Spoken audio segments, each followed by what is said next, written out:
Control room में सभी इस बिंदु के विषय में सोच रहे थे कि यह क्या है। छोटू के पापा ने भी अपना संदेह प्रकट किया कि अंतरिक्ष यान ही है, तो सभी ने सोचा कि शायद अंतरिक्ष यान है। तब छोटू के पापा ने सोचा कि हमारी धरती के अलावा और कौन सा ऐसा ग्रह है जिस पर जीवन है, या फिर कौन सा ऐसा ग्रह है जिन्होंने इतनी तरक्की कर ली है कि उन्होंने हम तक अंतरिक्ष यान भेज दिया। अब धीरे धीरे उन्होंने क्या देखा कि उस अंतरिक्ष यान से एक यांत्रिक हाथ बाहर निकल रहा है। यांत्रिक हाथ कैसा था, जैसे कि आपको इसमें ये दिखाया गया है। इसके विषय में इस पेज पर बताया जाएगा। अब जब लोग वहाँ सबने देखा कि इस तरह का कुछ खतरा दिख रहा है, तो उन्होंने अपनी इमरजेंसी मीटिंग बुलाई और जिसमें इसके विषय में डिस्कस किया गया कि ये है क्या। अब नंबर 1, नंबर 2 और नंबर 3 वैज्ञानिक थे। नंबर 1 पर कॉलोनी की सुरक्षा की पूरी जिम्मेदारी थी। उन्होंने कहा कि हम इस अंतरिक्ष यान को खत्म कर सकते हैं, लेकिन इससे हमें कोई जानकारी नहीं मिलेगी ये कहाँ से आया है और क्यों भेजा है किसी ने। हमें इसको ख़त्म नहीं करना चाहिए, हमें इसको देखना चाहिए, क्योंकि मेरे अनुसार इसमें कोई जीव नहीं है। उसने कहा अगर ये खुद अपने आप ज़मीन पर उतरता है तब हम इसे बेकार कर सकते हैं, लेकिन अगर ये हवा में ही हमारे यहाँ हवा में ही घूमता रहे तब इसको बेकार करने के हमारे पास इतने ज़्यादा इक्विपमेंट्स नहीं है, तो हमें इसको देखना चाहिए, शायद इसमें यंत्र है, कोई जीव नहीं है।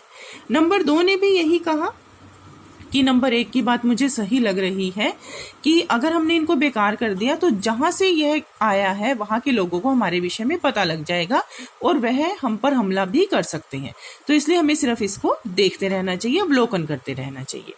नंबर 3 जो थे, नंबर 3 ने भी यही कहा कि हमें अपने अस्तित्व को अभी इनसे छुपा कर रखना चाहिए, हमें अपने यहाँ कॉलोनी के ऐसे इंतजाम कर देने चाहिए जिससे इन को लगे कि यहाँ पर कुछ भी अच्छी चीज़ नहीं है, जिसके विषय में ये अपने ग्रह पर सबको बता सके।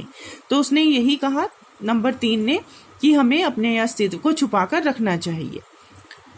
तो अध्यक्ष महोदय जो थे उन्होंने कहा कि इस तरह का प्रबंध हमारे यहाँ किया जाए, तो उन्होंने नंबर 3 को, नंबर 1, नंबर 2 और नंबर 3 को इस तरह के प्रबंध करने की सलाह दी। अभी अध्यक्ष कुछ बोलने ही जा रहे थे, फोन की घंटी बजी, तब उन्होंने क्या बताया कि ये जो यान है ये उनकी धरती पर उतर चुका है। जो पिछले पेज पर आया था कि यांत्रिक हाथ बाहर निकला है, तब तक वो इस पेज पर आएगा। अभी तक वो उतरा नहीं था, लेकिन अब उतर गया है।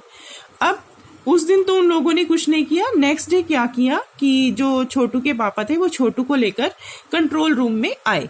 वहां पर देखो ये कंट्रोल रूम है, बहुत बड़ी सी स्क्रीन लगी है और ये कंसोल पैनल है जिस पर बहुत सारे बटन हैं। अब यहाँ पर सभी जो लोग हैं, ये छोटू है, ये जो सभी हैं, ये इस जहाज के विषय में बात कर रहे हैं, लेकिन छोटू का पूरा ध्यान इस कंसोल पैनल पर था, उस पर लगे बटनों पर था और सबसे ज्यादा उसका ध्यान था इस पर लगे लाल बटन पर। अब वो लाल बटन को बार बार देख रहा था, उससे रहा नहीं गया, उसने क्या किया, उस लाल बटन को दबा दिया। जैसे ही वो दबाया उससे रेज निकली जो भी ऊपर यंत्र थे और उनसे ये यांत्रिक हाथ जो था वो रुक गया। कुछ ऐसी इसमें से रेज निकली जिससे ये यांत्रिक हाथ रुक गया। इधर ये यांत्रिक हाथ रुका, उधर सबने खतरे की घंटी बज गई और सबने छोटू की तरफ देखा। छोटू के पापा ने उसको एक झापड़ रसीद कर दिया। झापड़ रसीद कर दिया मतलब कि थप्पड़ लगा दिया। इधर ये यांत्रिक हाथ रुका, उधर पृथ्वी पर national aeronautics and space administration के वक्तव्य द्वारा प्रस्तुत वक्तव्य ने सबका ध्यान अपनी ओर आकर्षित कर लिया। क्यों? क्योंकि ये जो था ये नासा ने, पृथ्वी से नासा ने भेजा था यह देखने के लिए कि मंगल ग्रह पर जीवन है या नहीं।